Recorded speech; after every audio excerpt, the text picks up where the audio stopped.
Hi, I'm starting the last chapter in this video. The last chapter of this course is descriptive statistics, and I'm covering the first section, organizing and visualizing data. So we did probability in chapter 14 and chapter 13. Chapter 14 will be, in chapter 14, we're going to cover the basics of statistics. And if you're going to take MS 205, this particular chapter will prepare you for that course. Okay, so we have two definitions of statistics.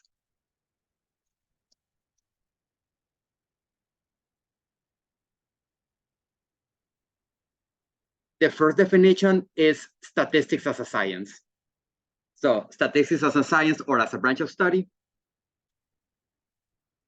is the area of mathematics that studies methods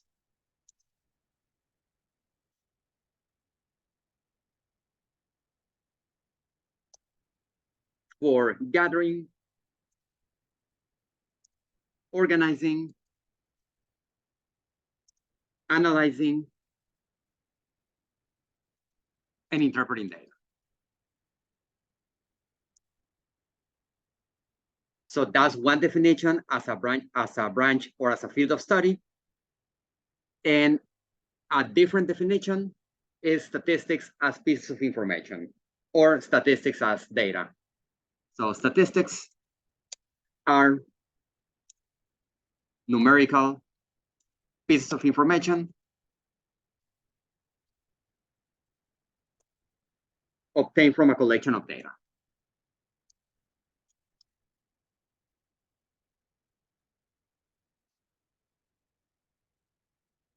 So examples of statistics as pieces of data are sports statistics and medical statistics.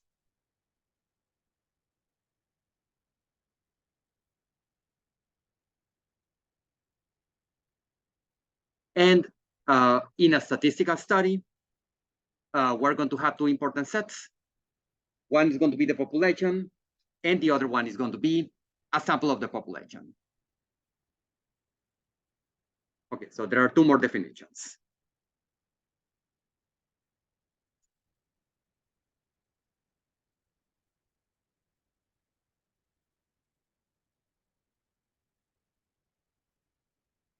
So whenever researchers conduct a statistical study,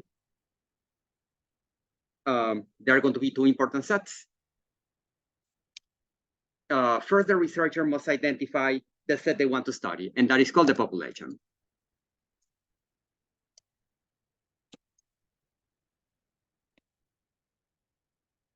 So a population is the entire set you want to study.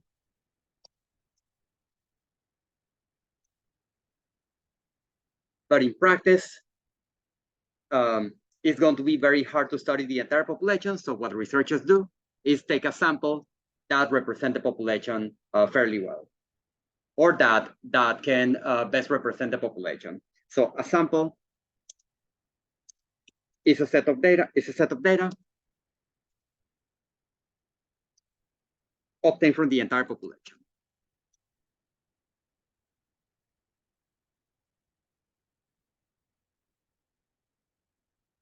Let's suppose researchers, or not researchers, let's suppose that a supermarket chain wants to obtain some information about consumer preferences. So it's going to be, in practice, going to be impossible to study every single customer. What they do is select a group of customers. So the population is going to be the customers of that supermarket, and what they do is take a sample. Another example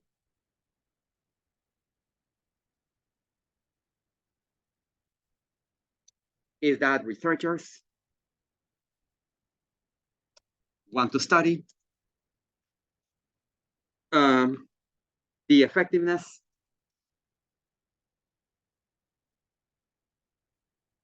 of vitamin C in preventing colds in adults.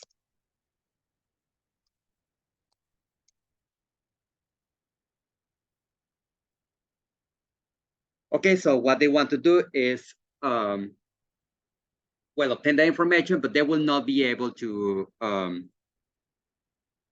study, to conduct the study on every single adult. So what they are going to do is select a group of adults. So the population is the set of all adults. So that's a large universal set. And the sample is a selected group of adults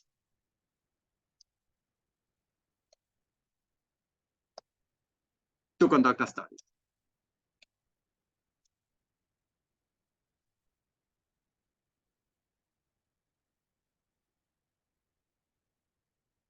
Okay, so again, in practice, you cannot study every number of the population, but there are two exceptions.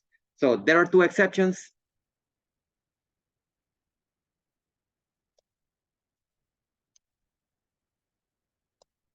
When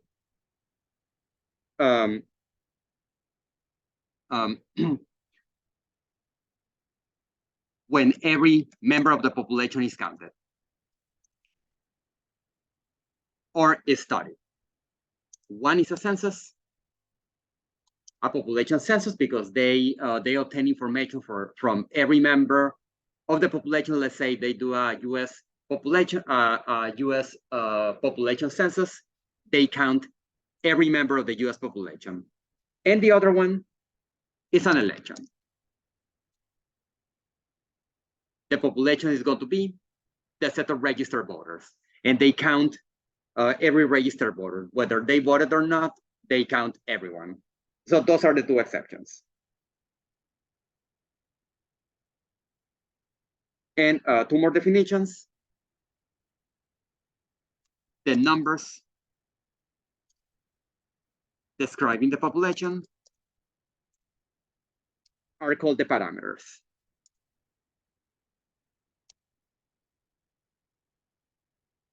And the numbers describing a sample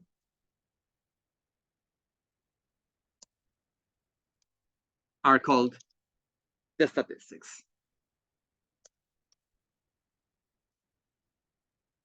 And that's where the second definition of statistics I gave you come from. So statistics is a science, it's a branch of mathematics, but it's also a collection of data that come from, so those are the numbers that describe a sample. So one way to remember them is that they start with the same letter.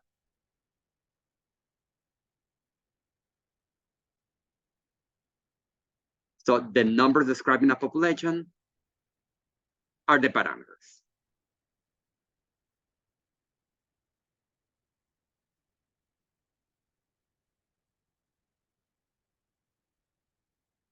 And the numbers describing a sample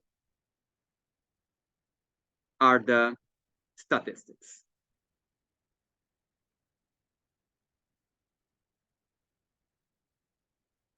So you can remember them because they start with the same letter. Population and parameters start with P, and sample statistics start with S.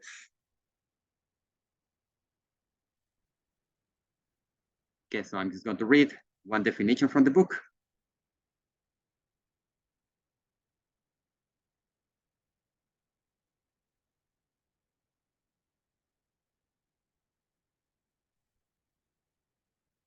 Okay, so we refer to a collection of information as data. So that can be a population or it can be a sample.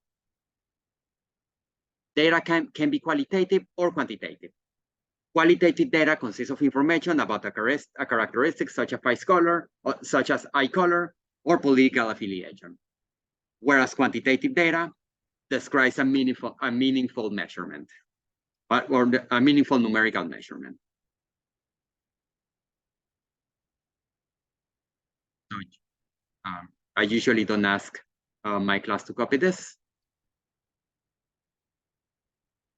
but here are the definitions.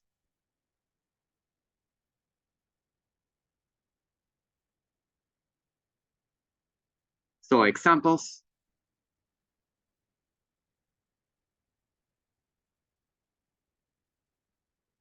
of qualitative data.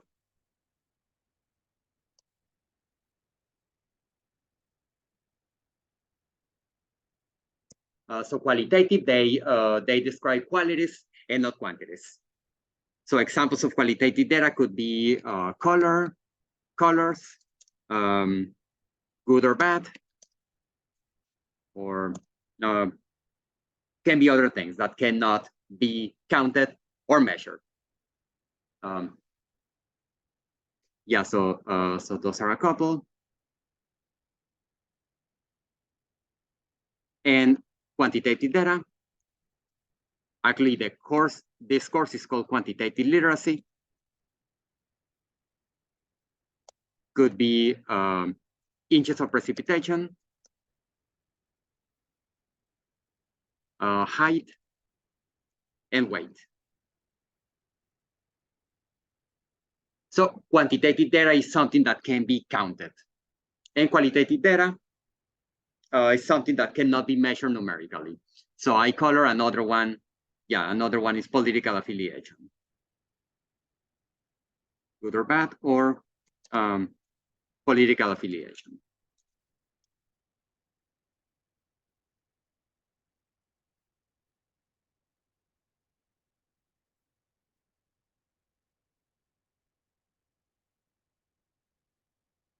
Okay, so now we're going to see how to organize data.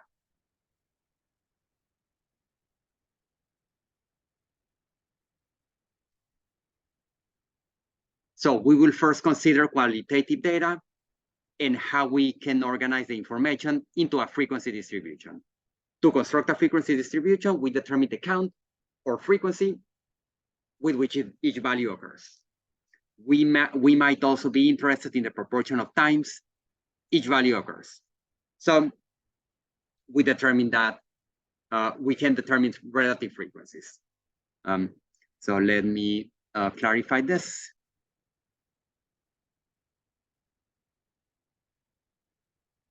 So when organizing data,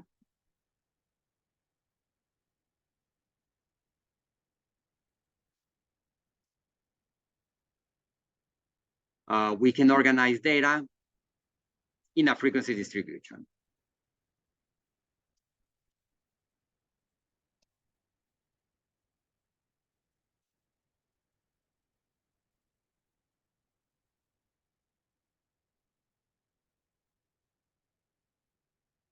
And a frequency distribution consists of categories and frequencies. The frequency is the number of times each category occurs.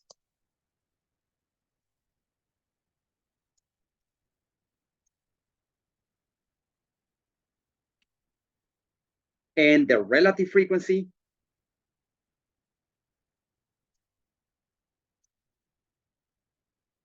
is the frequency of a category over the total.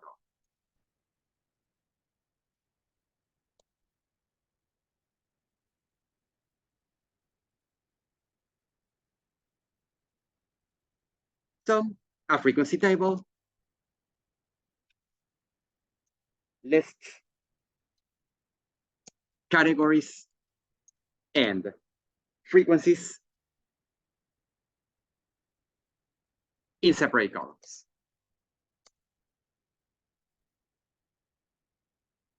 So we're going to go over example 1 to show how a frequency distribution works.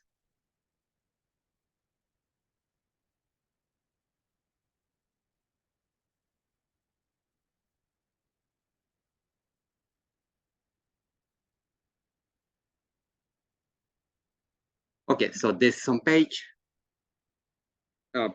722. Assume that 25 viewers were surveyed to evaluate a preview of an episode of NCIS. The possible evaluations are excellent, above average, average, below average, and poor.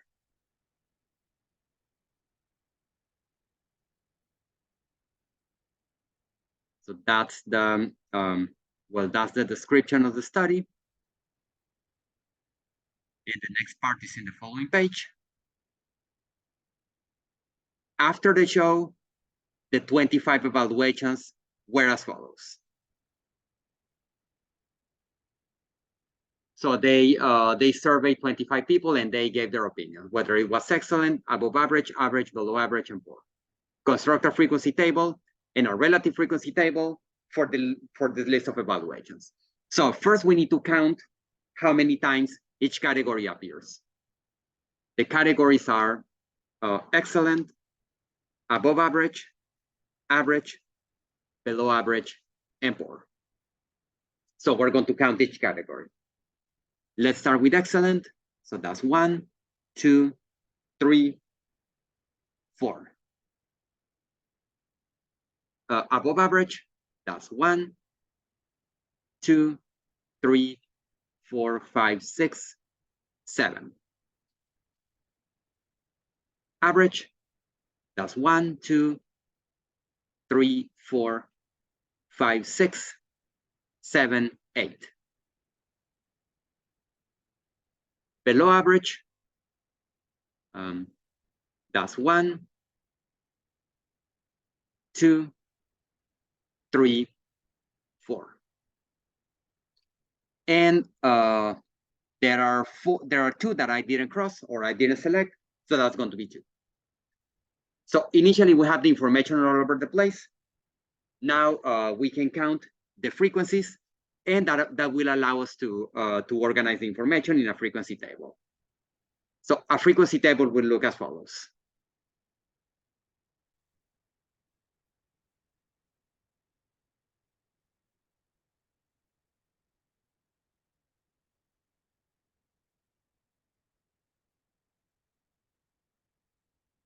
Okay, so we have the evaluation. The evaluation is going to be the category.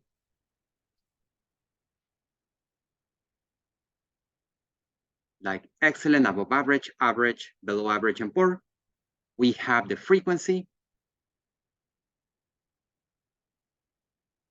And we are also include the relative frequency.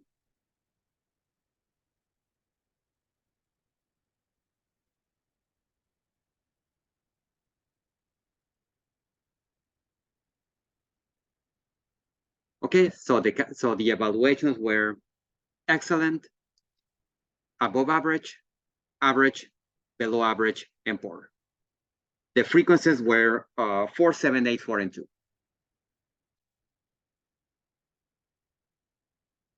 So if you count the frequencies,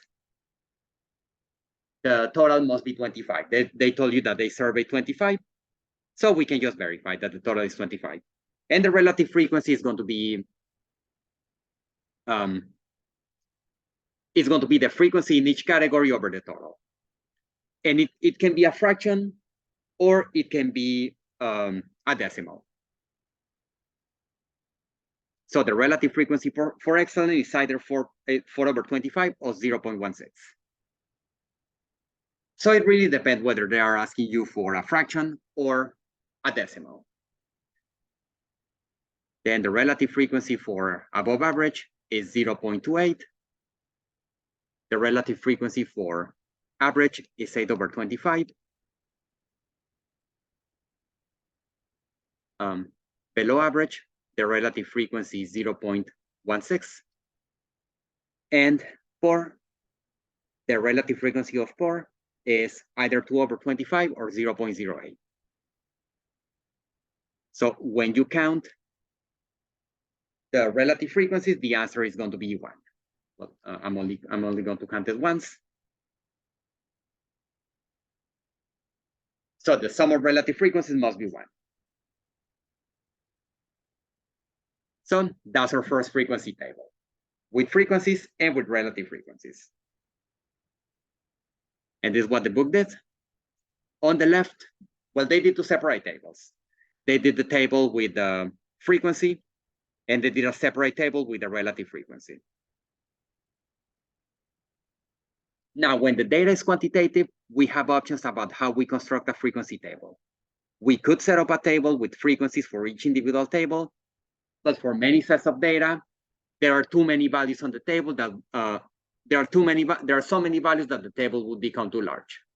So in example 2, we see that we can group values into classes and then determine the number of data values in each class. So that's example 2. I'm going to copy this on the board.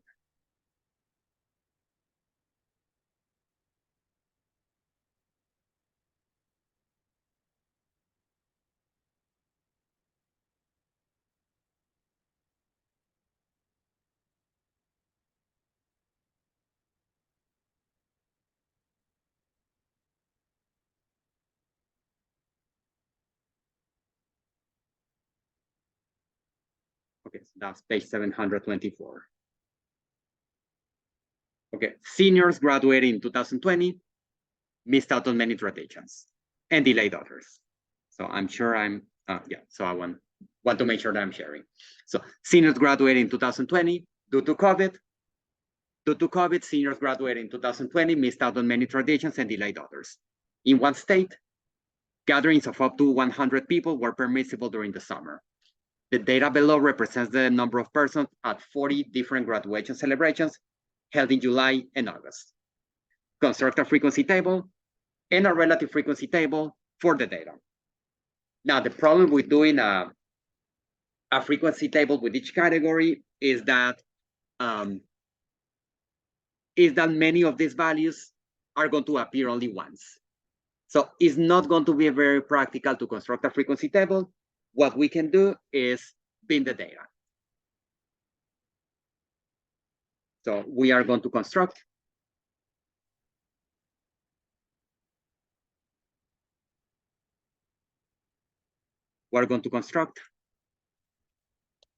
a frequency table using 5-point bins.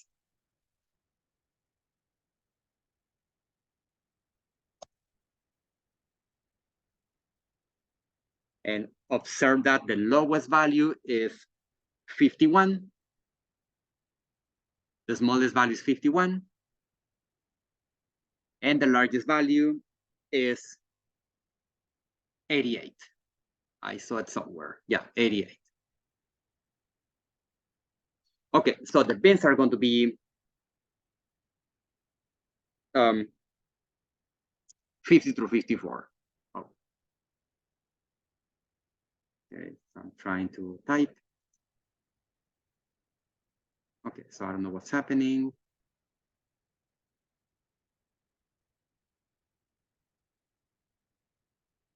Yeah, I was trying to, okay, I think I have it. Okay, so that's 50 through 54, 55 through 59, 60 through 64, and so on. We're going to make this frequency table with the number of persons at celebration,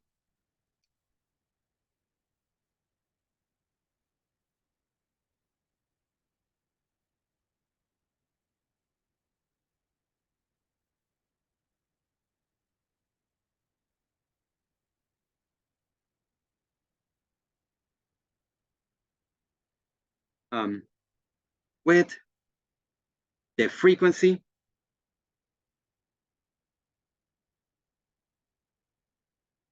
and we're also going to include the relative frequency.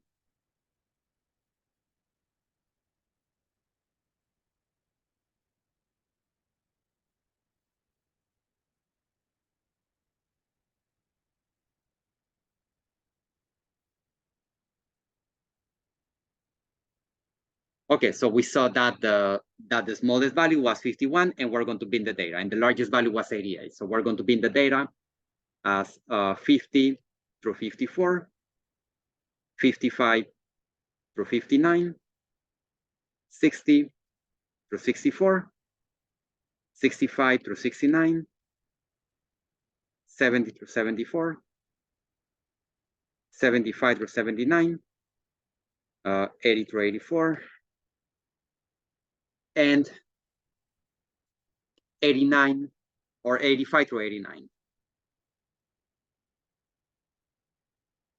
Okay, so I'm just going to write the frequencies. So if you count the frequencies, there were 2 celebrations with 50 through 54, then 3 between 50 and 59. The rest are 5, 6, 4, 9, 7, and 4.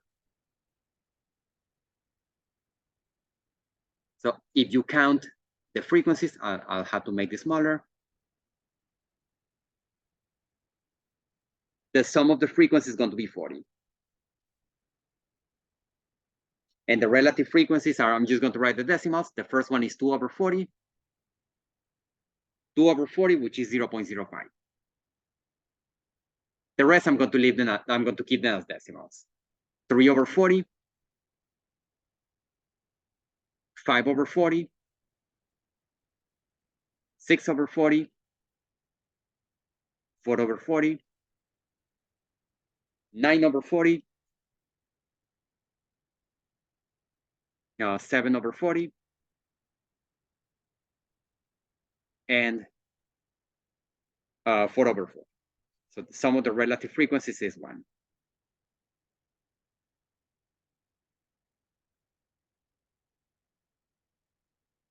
Okay, so now we know how to organize the data in frequency tables, but we can also display the data graphically. Now that we know how to organize the data, we can represent data visually with bar graphs.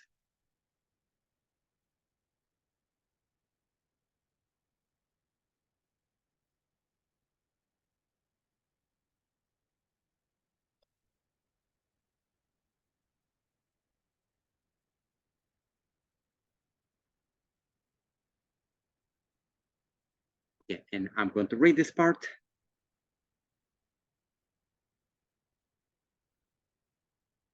So by presenting data visually, we can observe patterns more easily. A bar graph is one way to visualize a frequency distribution for qualitative data. In drawing a bar graph, we specify the classes on the horizontal axis and the frequencies on the vertical axis. So in example 3, we're going to draw a bar graph with the frequency table that we obtained in example 1.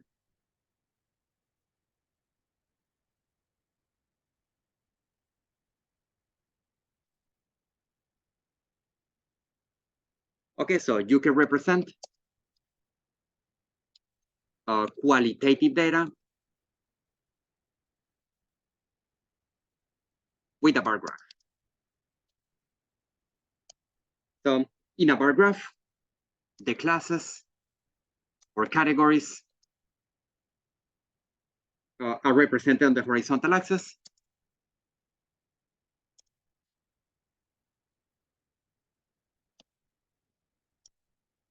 And the length of the bar represents the frequency.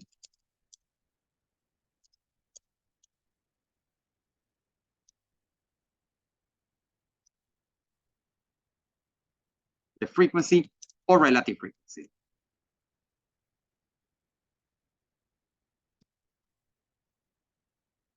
So I'm going to type this example.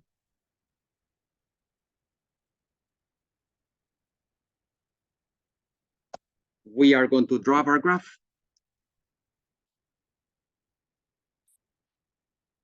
for the data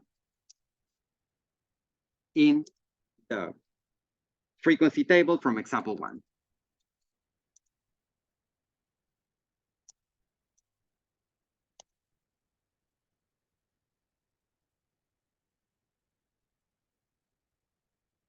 And I'm going to copy this frequency table, the one that we did.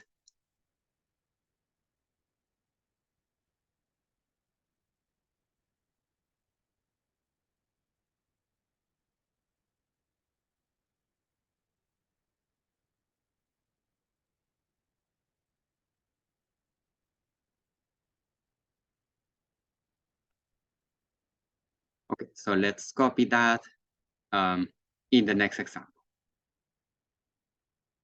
In the one we're doing.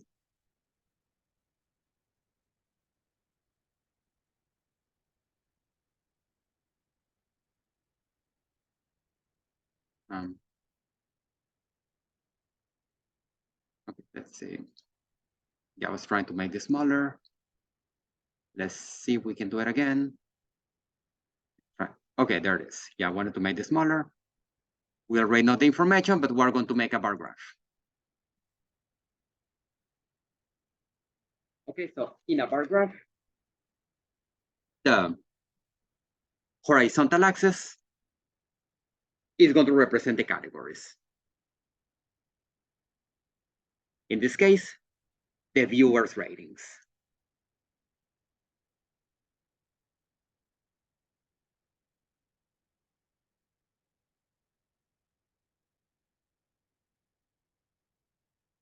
Which were excellent, above average, average, below average, and poor. And the frequencies, the largest frequency is 8, so we can do it based on that. I think that's enough.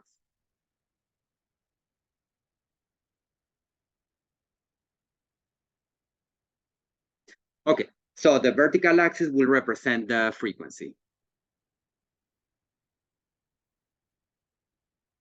And if you want, you can do it for relative frequency, where 1 over 4 is 0.04. Sorry, 1 over 25 is 0.04.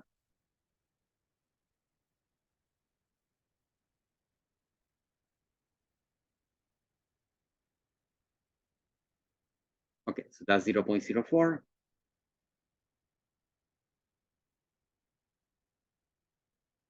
So the largest relative frequency was 0.32.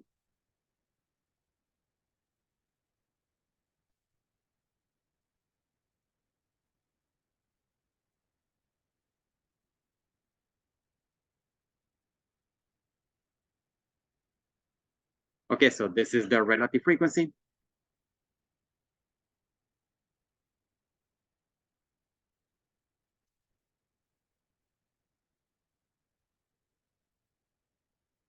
And the width, I mean, you can, with qualitative data, the widths don't have any meaning. You can make the bars as wide or as narrow as you want. What matters is the height of the bar. So the frequency for excellent was 4. The frequency for above average was 7. Or 0.28 in relative frequency. The frequency of average is 8.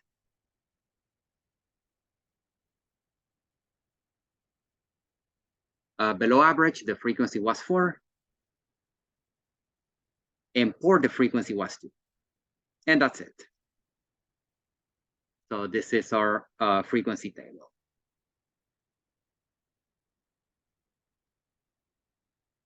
Now, that's a basic frequency table.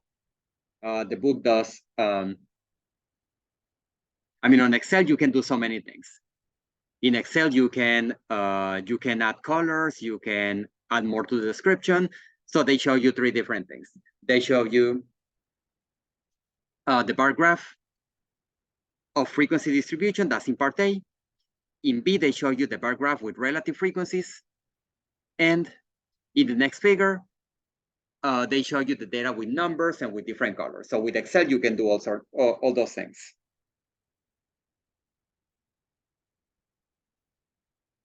Okay, so when the data is qualitative, you draw a bar graph, and the widths of the bars don't have any meaning. The heights of the bar do. The heights of the bar represent the frequency, but the widths don't tell you anything. Now, when the data is quantitative, we use a bar graph, called a histogram. So a histogram is a bar graph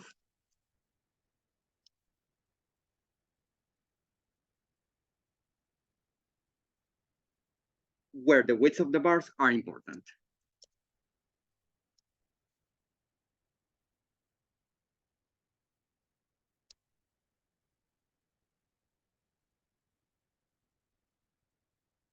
So we're going to use the frequency table in the second example.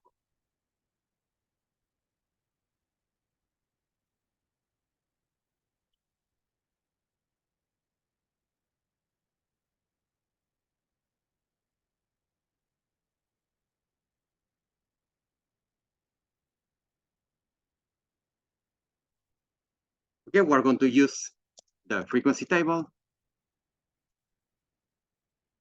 from example 2 to construct a histogram for the data.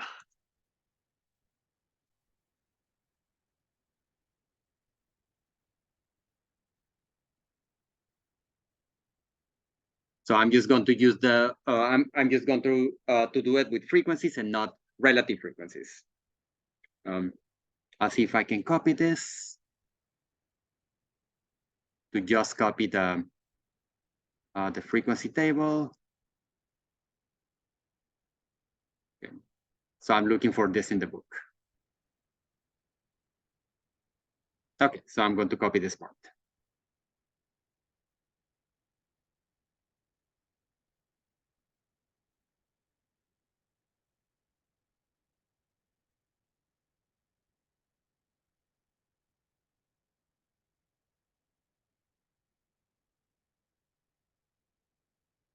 Okay, so let's do a histogram. It's going to be very similar to the bar graph, except that the widths of the bars are important. Okay, so we have this table, we have the frequency, the largest frequency was 9.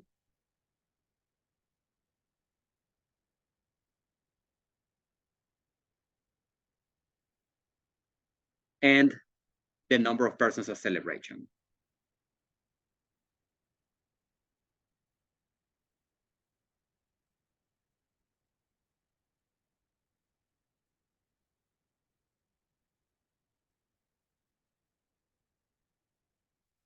Okay, so that's going to be the horizontal axis, represents the number of persons at celebration.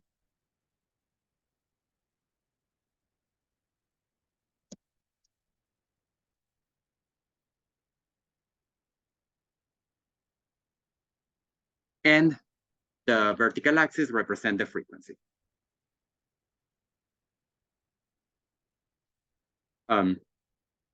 So the number of persons at celebration, we start with 50, and the widths of the bars are going to be determined by the end values. So we have 50, 55, 60, 65, up to 90.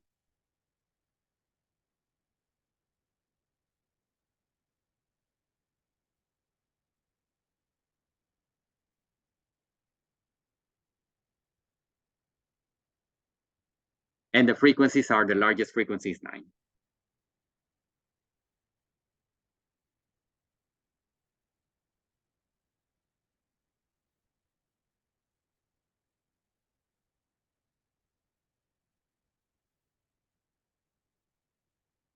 Okay, so the widths of the bar are determined by the end value. So the first bar has width from 50 to 55. The frequency is 2. Then the second bar, the left and right limits of the bars are 55 and 60. The frequency is 3. 60 to 65.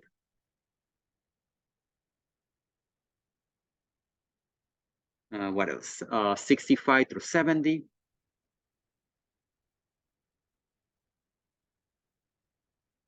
70 through 74. That's actually a 4. 75 through 80, the frequency is 9.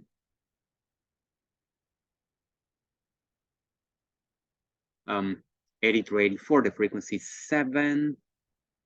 And finally, 85 through 90, the frequency is 4. Okay, so that's the histogram.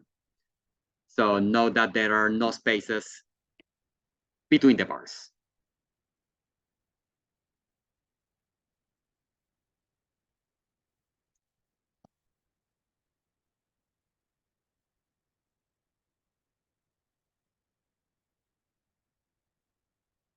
Because now the widths of the bar have some meaning.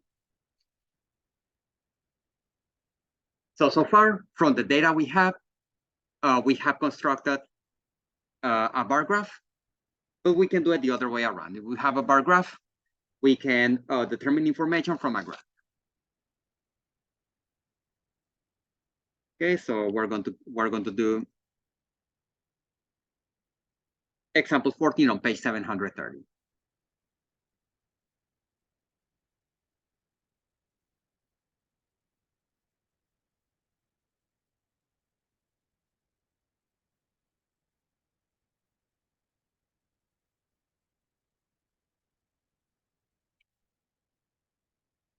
Okay, so we're going to use this graph.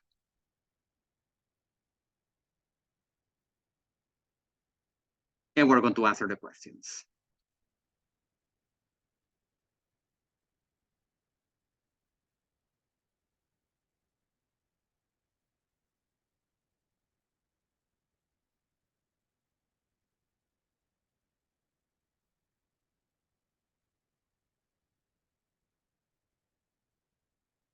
So that's number 14 on page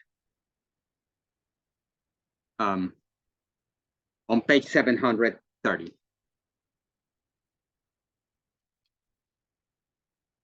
Because of budget cutbacks, the Campus Rec Center surveyed the number of students using the center hourly between 9 p.m. and midnight for a semester to decide if it should reduce its hours.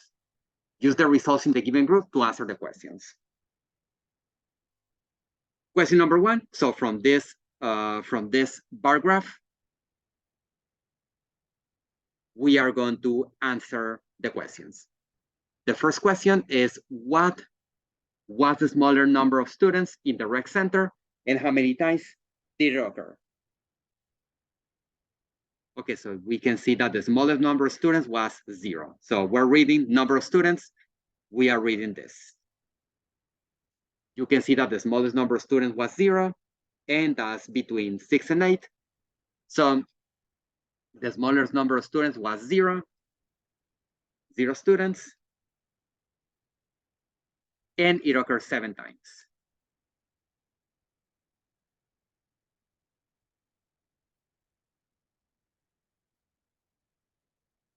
In B, what was the smallest number, the smallest student count between 5 and 7 inclusive, and how many times did that occur? See, between 5 and 8, including 5 and 8, the smallest you are looking for the shortest bar.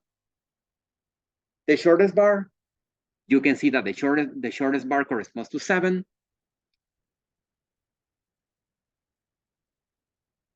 And that also occurs 7 times.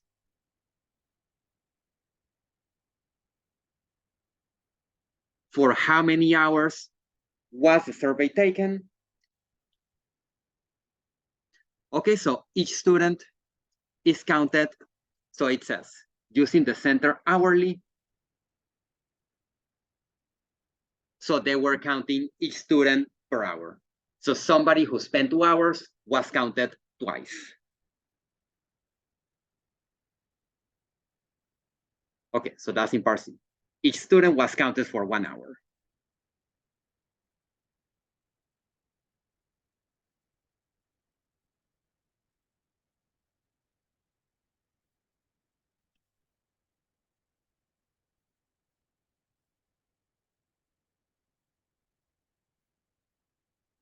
So each student was counted for 1 hour. And if we count the frequencies were, the first frequency is 7, Then the frequency of one student is 8.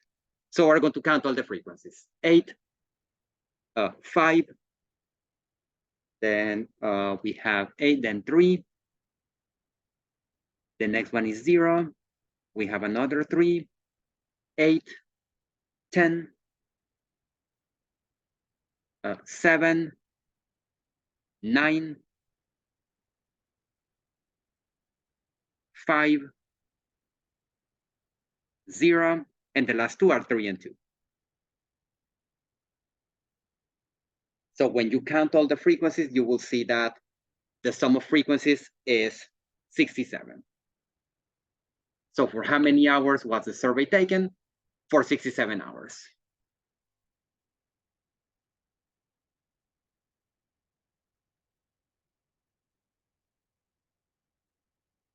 And D, for what fractional part of the total number of hours were fewer than 5 students present? Okay, so less than 5 students.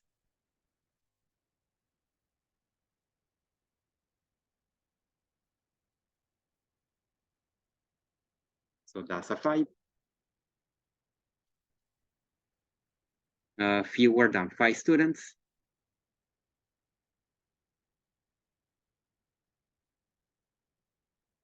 That was 0, 1, 2, 3, or 4. And we're going to count that. So that's 7 times that 7 times there were 0 students. 8 times 1 student. 5 times 2 students. There were never 3 students, and 3 times 4 students. So add them, and that's 23. So for what fractional part, that's going to be 4, 23 over 67 of the total.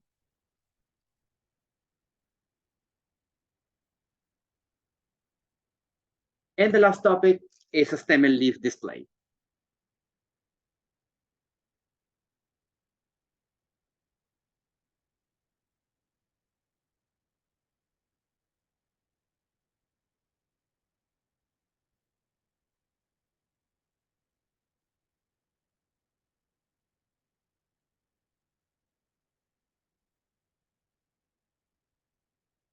So the problem with bin data is that it's going to be difficult to reconstruct the original data. A stem and leaf display allows you to do that. Compare the information side by side, but also to reconstruct the information. So a stem and leaf display is an effective way to present two sets of data side by side for analysis. This technique is used in an area called exploratory data analysis developed by John Tukey, a mathematician who worked at Princeton University and Bell Labs. So some sports fan. So I'm not going to do this example. I'm going to do a different example.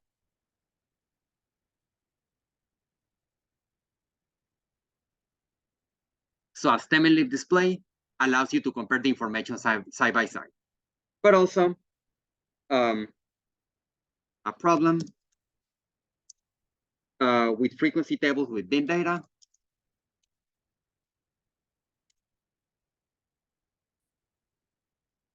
is that you cannot reconstruct the original data from the table.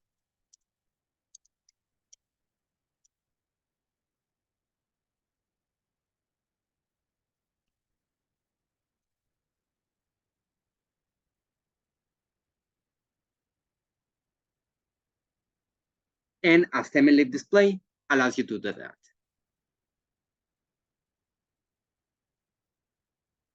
So we're doing the last example is going to be number 9.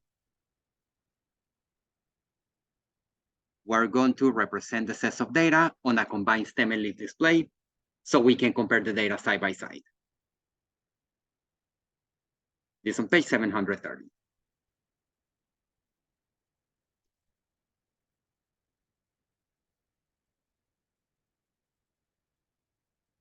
Okay, the stem is going to be the first digit, and the leaves are going to be the second digits. So let's write a note. So the first digit is the stem.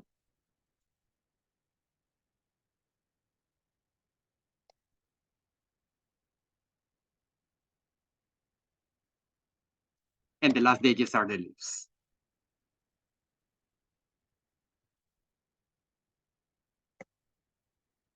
Okay, so we have the stem. We can see the data in the tens, the 20s, the 30s, and the 40s. We have that for set A and set B.